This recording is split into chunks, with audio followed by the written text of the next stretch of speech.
Hello viewers, আসসালামু আলাইকুম। আশা করি সবাই ভালো আছেন। বাংলা ক্লাসে আবারও আপনাদেরকে স্বাগত জানাচ্ছি। আমি সন্ধির উপর গত ২টা টিউটোরিয়ালে স্বরসন্ধি দেখিয়েছি, স্বরসন্ধির নিয়ম দেখিয়েছি ৬টা। আজকে সন্ধির পর্ব ৩ অর্থাৎ স্বরসন্ধির বাদবাকি নিয়মগুলো আমি দেখাবো। তাহলে চলুন আজকে ক্লাসে কি থাকছে আমরা সেটা দেখি। স্বরসন্ধি, হ্যাঁ, স্বরসন্ধির নিয়ম নম্বর হচ্ছে ৭। আমরা এর আগের টিউটোরিয়ালে ২টি টিউটোরিয়ালে ৬টি পর্যন্ত নিয়ম দেখিয়েছি। আজকে ৭ নম্বর নিয়ম থেকে আমি শুরু করব। যে কোনো পরীক্ষার জন্য ক্লাসটি বিশেষ উপযোগী। আপনার বিসিএস থেকে শুরু করে যে কোনো পরীক্ষা, ভর্তি পরীক্ষা, বিভিন্ন ক্লাসে পড়ুয়া শিক্ষার্থীদের জন্য টিউটোরিয়ালটি খুবই গুরুত্বপূর্ণ। আশা করি শেষ পর্যন্ত ক্লাস দেখবেন। লাইক, কমেন্ট, শেয়ার ও সাবস্ক্রাইব করে আমার সাথেই থাকবেন। তাহলে চলুন বাদবাকি নিয়মগুলো আমরা দেখার চেষ্টা করি। নিয়ম দেখেন, প্রথম অংশে যদি অ অথবা আ আর দ্বিতীয় অংশে যদি ও অথবা ও থাকে তাহলে কি হবে? ঔকার হবে। ঠিক আছে? তাহলে প্রথম অংশে আমরা জানি যে সন্ধি নির্ণয় করার সময় প্রথম অংশের শেষ বর্ণ বা ধ্বনি দেখব, আর দ্বিতীয় অংশের প্রথম বর্ণ আমরা দেখব। তাহলে প্রথম অংশে যদি অ অথবা আ থাকে এবং দ্বিতীয় অংশে ও অথবা ঔকার থাকে তাহলে উভয় মিলে শেষেরটা হবে ঔকার হবে।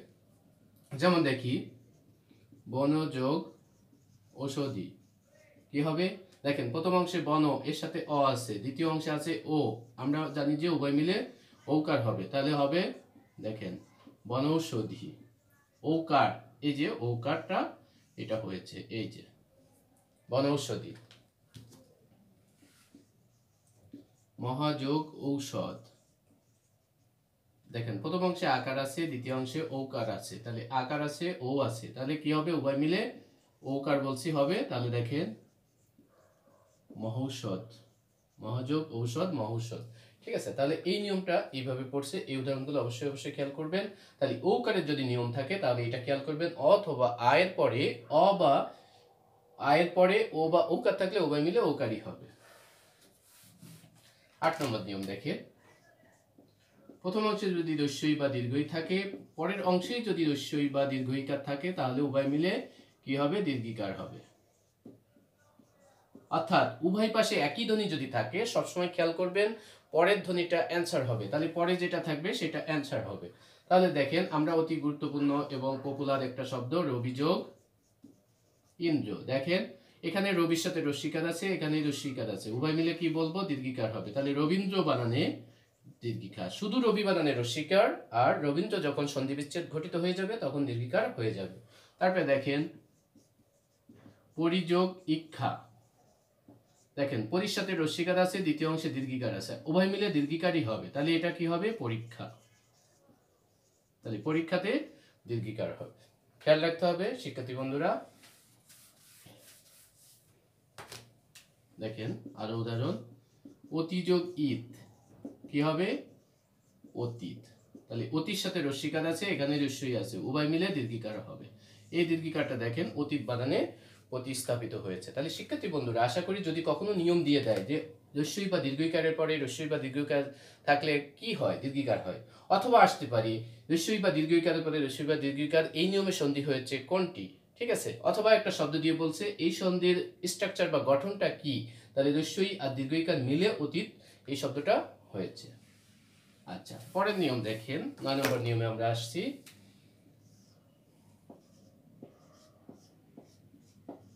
দেখেন প্রথম অংশে এই দুইটা ঠিক আছে, আর দ্বিতীয় অংশে অন্য স্বর আসবে। তাহলে অন্য স্বর আসলে কি হবে? অন্য স্বর বলতে এই দুইটা শেষ বর্ণ হিসেবে এই দুইটার একটা থাকবে, আর দ্বিতীয় অংশে এই দুইটা বাদে অন্য স্বর, অর্থাৎ রস্যই বা দীর্ঘইকার বাদে অন্য স্বর যদি আসে তাহলে কি হবে? তাহলে জ ফলা হবে। ঠিক আছে? তাহলে এটা একটা গুরুত্বপূর্ণ নিয়ম। এই নিয়মটার থেকে পরীক্ষায় প্রশ্ন আসে। খেয়াল রাখবো যে প্রথম অংশে রস্যই বা দীর্ঘইকার আছে, দ্বিতীয় অংশে এই দুইটা বাদে অন্য স্বর যদি আসে তাহলে কি হবে? জ ফলা। তাহলে দেখেন, অতিযোগ অন্ত কি হবে? অত্যন্ত। দেখেন অতি প্রথম অংশে রস্যিকার আছে, এটা আসে, আর দ্বিতীয় অংশে বলছে এই দুইটা স্বর বাদে অন্য স্বর আসবে, এখানে স্বরেও আছে, এখানে জ ফলা হয়ে গেছে। দেখেন অত্যন্ত বানানে জ ফলা আছে। আরো উদাহরণ আছে, অনেক উদাহরণ আছে, উদাহরণগুলো পরীক্ষায় আসে। দেখেন, ইতি যোগ আদি কি হবে? ইত্যাদি। তাহলে ইতির সাথে রস্যিকা, দ্বিতীয় অংশে আ আছে, ভিন্ন স্বর, এই দুটো বাদে অন্য স্বর আছে, এই জন্য জ ফলা হয়ে গেছে। ইত্যাদি বানানে দেখেন জ ফলা। ঠিক আছে? আর উদাহরণ প্রতি যোগ উস, দেখেন প্রতির সাথে রস্যিকার আছে, প্রথম অংশে রস্যিকার আছে, দ্বিতীয় অংশে এই দুটো বাদে অন্য স্বর আসছে, এটা দীর্ঘ আসছে, এই জন্য জ ফলা হবে। তাহলে এটার বানানটা হচ্ছে প্রত্যুষ। ঠিক আছে, আরো উদাহরণ দেখেন, গুরুত্বপূর্ণ একটি উদাহরণ, যে উদাহরণটা পরীক্ষা আসে, দেখেন মসি যোগ আধার কি হবে? প্রথম অংশে দেখেন দীর্ঘিকার আসে, দীর্ঘিকার, দ্বিতীয় অংশে কি আছে? ভিন্ন স্বর আ আছে, তাহলে আমরা জানি যে জ ফলা হবে, তাহলে মশাধার হবে। মশাধার, মসি মানে কলম, আধার মানে স্থান, কলম রাখার স্থান অর্থাৎ কলম জানি। ঠিক আছে, অবশ্যই অবশ্যই খেয়াল করব, এই বানানগুলো খুবই ইম্পর্টেন্ট। আচ্ছা, 10 নম্বর নিয়ম দেখেন, রস্য বা দীর্ঘ আর দ্বিতীয় অংশে যদি রস্য বা দীর্ঘ থাকে তাহলে উভয় মিলে কি হবে? দীর্ঘকার হবে। আমরা জানি যে উভয় পাশে যদি একই ধ্বনি থাকে তাহলে সবসময় দ্বিতীয়টা অ্যান্সার হবে। ঠিক আছে, তাহলে দীর্ঘকার হবে, রস্য বা দীর্ঘকারের পরে রস্য বা দীর্ঘকার থাকলে এই ধ্বনিটাই হবে, অর্থাৎ দীর্ঘকারটা হবে, শেষের বর্ণটা হবে। ঠিক আছে, যেমন দেখেন বধূ যোগ উৎসব, দেখেন বধূর সাথে দীর্ঘকার আছে, এই যে দীর্ঘকার, দ্বিতীয় অংশে কি আছে? উ আছে, দ্বিতীয় অংশে এটা আছে, তাহলে উভয় মিলে দীর্ঘকার হবে। তাহলে দেখেন বধূৎসব, তাহলে এই দেখেন দীর্ঘকার। ঠিক আছে, তারপরে দেখেন মরু যোগ উদ্যান,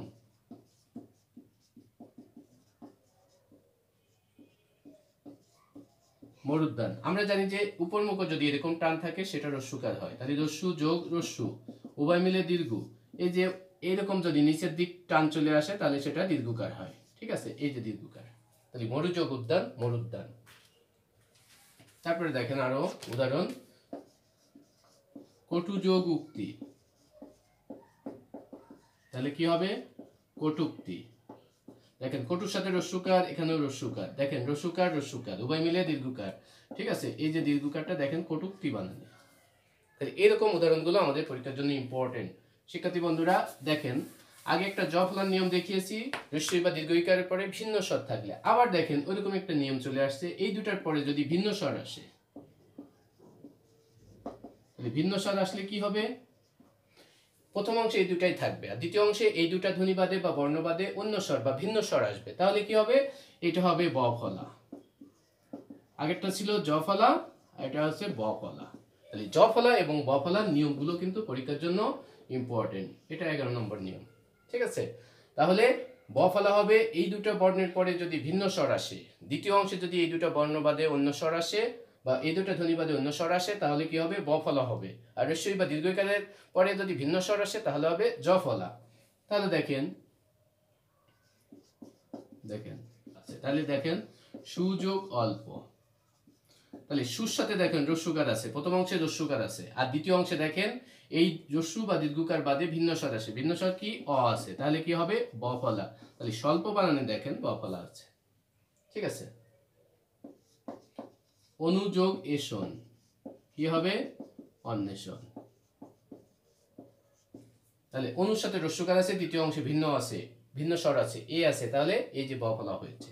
ঠিক আছে, অন্বেষণ। দেখেন তন্নি, তনু যোগ দীর্ঘই, তাহলে প্রথম অংশে রস্যুকার, দ্বিতীয় অংশে ভিন্ন স্বর, এই দুটো বাদে অন্য স্বর দীর্ঘই আসছে, এই জন্যই ব ফলা হয়েছে। গুরুত্বপূর্ণ দুটি উদাহরণ আছে এখানে, সেই দুটি উদাহরণ কিন্তু পরীক্ষায় বেশিরভাগই এসে থাকে, আপনারা একটু খেয়াল করবেন। দেখেন পশ্চাচার, দেখেন পশু যোগ আচার, পশুর সাথে রস্যুকার আছে, রস্যুকার পরের অংশে দেখেন ভিন্ন স্বর আছে আকার, এই জন্য কি হয়েছে? ব ফলা হয়ে গেছে। তাহলে পশ্চাচার বানানে দেখেন ব ফলা। তারপরে দেখেন পশ্চধম, একই অবস্থা, পশু যোগ অধম, প্রথম অংশে রস্যুকার, দ্বিতীয় অংশে ভিন্ন স্বর অ আছে, এই জন্য ব ফলা হয়েছে, এই দেখেন ব ফলা। এই দুটো উদাহরণ পরীক্ষায় আসে, পশ্চাচার আর পশ্চধম। ঠিক আছে, তাহলে খেয়াল করবেন ব ফলা এবং জ ফলার নিয়মটা অবশ্যই খেয়াল করবেন। এর পরবর্তী নিয়ম দেখেন,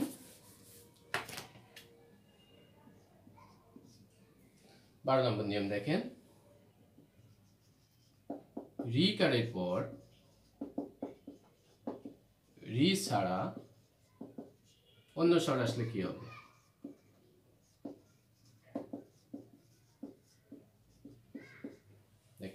প্রথম অংশে রিকার থাকবে, দ্বিতীয় অংশে প্রথম অংশে রিকার, আর এই জায়গা ভিন্ন স্বর আগের মতো প্রায়। তাহলে ভিন্ন স্বর আসলে কি হবে? তাহলে এখানে হবে র ফলা। তিনটা ফলার নিয়ম আপনারা অবশ্যই খেয়াল রাখবেন, ব ফলা, জ ফলা, র ফলা। তাহলে র ফলা কখন হবে? প্রথম অংশে রিকার, দ্বিতীয় অংশে রি ছাড়া অন্য স্বর আসবে, তাহলে র ফলা হয়ে যাবে। তাহলে এখানে র ফলা হবে। দেখেন পিত্রালয়, পিতৃ যোগ আলয়। দেখেন পিতৃ প্রথম অংশে রিকার আছে, আমরা বলছি প্রথম অংশে রিকার থাকবে, আছে। দ্বিতীয় অংশে রি বাদে অন্য স্বর, অন্য স্বর কি আছে? আ। এই জন্য কি হয়েছে? র ফলা।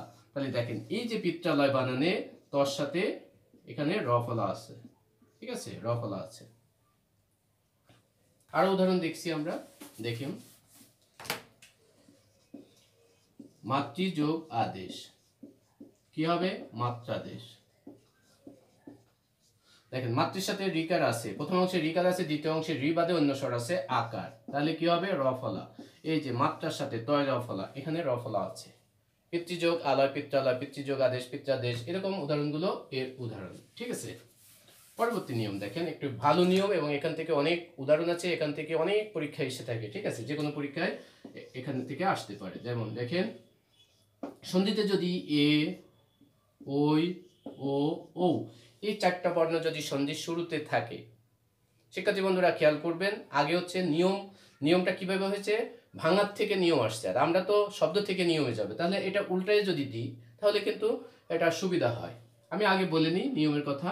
যদি সন্ধিতে ভাঙার সময় এ, ওই, ও এই চারটা বর্ণ আসে, তাহলে দেখেন এর জায়গায় উচ্চারণ হবে অয়, ও এর জায়গায় উচ্চারণ হবে আই, ও এর জায়গায় উচ্চারণ হবে অব, এটা থাকলে উচ্চারণ হবে আপ। সন্ধিতে এ, ওই, ও থাকলে এ যদি আসে কোনো শব্দের বানানে ভাঙার সময়, কোনো শব্দ ভাঙার সময় যদি প্রথমে একার আসে, তাহলে ওই শব্দের উচ্চারণ হবে অয়। অথবা আপনারা যদি উল্টায় ধরেন, কোনো শব্দের উচ্চারণ যদি অয় হয় তাহলে ভাঙার সময় একার হবে, যদি আয় আসে তাহলে হবে ঐকার, যদি আসে অব তাহলে হবে ওকার, যদি আসে আপ তাহলে হবে ঔকার। তাহলে আমরা এই বিকল্প চিন্তা করব, এটার থেকে এটাই যাব। অয় উচ্চারণে আসলে একার, এটা আসলে ঐকার, এটা আসলে ওকার, এটা আসলে ঔকার। তাহলে এইভাবে যদি চিন্তা করি তাহলে কিন্তু সহজ হয়। যেমন দেখেন গায়ক, দেখেন গায়ক শব্দের উচ্চারণে অয় আসতেছে না আয় আসতেছে? আয় আসতেছে। আয় আসলে কি হবে? ওই, তাহলে আমরা গর সাথে ওই দেব, আর উচ্চারণ যেটা আসবে অক, সেই অকটা লিখে দেব, ঠিক আছে। তাহলে দেখেন এই ওইকারটা আসছে উচ্চারণে আয় আসছে তাই। তারপর দেখেন শয়ন, শয়ন উচ্চারণে কি আসতেছে? অয় না আয়? শয়, অয় আসতেছে, তাহলে আমার অয় আসলে কি দেব? একার, তাহলে সে, আর উচ্চারণে যেটা আসবে অন, সে অনটা আমরা এখানে বসাই দেব। যদি আসে নয়ন, নয়ন উচ্চারণেই একার আসতেছে, অর্থাৎ অয় উচ্চারণে আসছে নয়, অয় আসলে কি হবে? একার, নে যোগ অন, ঠিক আছে। দেখেন আরো উদাহরণ আছে, দেখেন লবণ, লব, অব আসতেছে না আব আসছে? অব আসছে, লব অন, তাহলে অব আসলে কি হবে? ওকার, তাহলে লোর সাথে ওকার যাবে, লো যোগ অন, ঠিক আছে। পবন, প যোগ অন, ঠিক আছে। এই যে অন আসছে, অব আসছে, অব আসলে ওকার হয়। তারপরে দেখেন নাবিক, নাবিকে কি আসতেছে? নাব, আব না অব? আব যখন আসবে তখন ঔকার হবে, তাহলে নৌ, নৌ যোগ, আর উচ্চারণটা এখানে চলে আসবে। যদি বলে ভাবুক, দেখেন ভাবুকে ভাব, আব আসতেছে, তাহলে আমি ঔকার দেব, ভৌ যোগ, আর এখানে যে উচ্চারণটা আসবে উক, সেই উকটা লিখে দেব, ঠিক আছে। তাহলে এই নিয়মের উদাহরণ দেখেন অনেকগুলো পাওয়া যাচ্ছে। আপনার একটা জিনিস খেয়াল করবেন, যদি উচ্চারণে অয় আসে তাহলে হবে একার, যদি আয় আসে তাহলে হবে ঐকার, যদি অব আসে তাহলে হবে ওকার, যদি আব আসে তাহলে হবে ঔকার। তাহলে এটা অবশ্যই খেয়াল করবেন, এখানে অনেক উদাহরণ আছে, এই উদাহরণগুলো পরীক্ষা আসে। তাই শিক্ষার্থী বন্ধুরা, আমরা যে স্বরসন্ধির নিয়ম পড়লাম, এখন দেখেন আমি একটা উদাহরণ দিচ্ছি। মার্তণ্ড, মার্ত যোগ অণ্ড। দেখেন মার্তর সাথে যদি আমি ও সরেওয়া ধরি, এখানেও যদি সরেওয়া ধরি, তাহলে উভয় সরেওয়া মিলে আকার হওয়ার কথা, আমরা প্রথম নিয়মে পড়ছি অ অথবা আয়ের পরে অ অথবা আ থাকলে আকার হয়। তাহলে দেখেন আমি কিন্তু এখানে আকার দিই, যদি দিই তাহলে কি হয় মাত্তাণ্ড। আসলে মাত্তাণ্ড কোনো শব্দ নেই, এই মাত্তাণ্ড মানে সূর্য। তাহলে উভয় পাশে স্বর আছে, কিন্তু এই স্বরটা কোনো নিয়মে পড়তেছে না। তাহলে সন্ধির মধ্যে স্বরসন্ধির মধ্যে একটি নিয়ম আছে, যে স্বর কোনো নিয়মে পড়ে না, যে স্বরসন্ধি সেটাকে বলে নিপাতনের স্বর। তাহলে এটা আমরা লিখতে পারি নিপাতনে সিদ্ধ স্বরসন্ধি। এর অর্থ হচ্ছে নিয়মে পড়ে না। নিপাতন মানে হচ্ছে নিয়মে পড়ে না। কোন সন্ধি? স্বরসন্ধি যদি নিয়মে না পড়ে সেটাকে বলে নিপাতনের স্বরসন্ধি। এটা আবার ব্যঞ্জনের মধ্যে আছে, নিপাতনের ব্যঞ্জন, অর্থাৎ ওই ব্যঞ্জন সন্ধি নিয়মে পড়ে না। অর্থাৎ একটা জিনিস খেয়াল রাখতে হবে, নিপাতন কথাটা খেয়াল রাখতে হবে, নিপাতন মানে নিয়মে পড়ে না, সেটা স্বর হোক ব্যঞ্জন হোক আর যেখানেই থাকুক না কেন। যেমন সমাসে আছে নিপাতনে বহুব্রীহি সমাস, অর্থাৎ ওই বহুব্রীহি সমাস কোনো নিয়মে পড়ে না। তাহলে এখানে নিপাতনের স্বর মানে যে স্বরসন্ধি কোনো নিয়মে পড়ে না, নিপাতন মানে নিয়মে পড়ে না। দেখেন এখানে উভয় পাশে স্বর আছে, অ অ উভয় মিলে আকার হওয়ার কথা, আমি যদি এখানে আকার দিই তাহলে মাত্তাণ্ড হয়ে যায়, মাত্তাণ্ড কোনো শব্দ নেই। তাহলে উভয় পাশে স্বর থাকার কারণে কিন্তু এই স্বরটা নিয়মে পড়লো না, এই জন্য এটা নিপাতনের সিদ্ধ স্বরসন্ধির উদাহরণ। পরীক্ষা আসবে নিপাতনের স্বরসন্ধি কোনটা, মাত্তাণ্ড উদাহরণ আছে। তারপরে দেখেন গোযোগ অক্ষ, গবাক্ষ। দেখেন প্রথমে ওকার পরে অকার উভয় মিলে আকার, এরকম কোনো নিয়ম আমরা দিইনি। আকারটা কখন হয়? অ অথবা অ অথবা আ অথবা আকারের পরে উভয় মিলে কি হয়? আকার হয়। কিন্তু ওকার প্রথমে পরে অকার, এই মিলে আকার, এটা কোনো স্বরের নিয়ম নেই। এবং দেখেন উভয় পাশে স্বর আছে, তাহলে এই স্বরটা কোনো নিয়মে পড়লো না, এই জন্য এটা নিপাতনের স্বর। আরেকটা উদাহরণ দেখেন, কুলো যোগ অটা।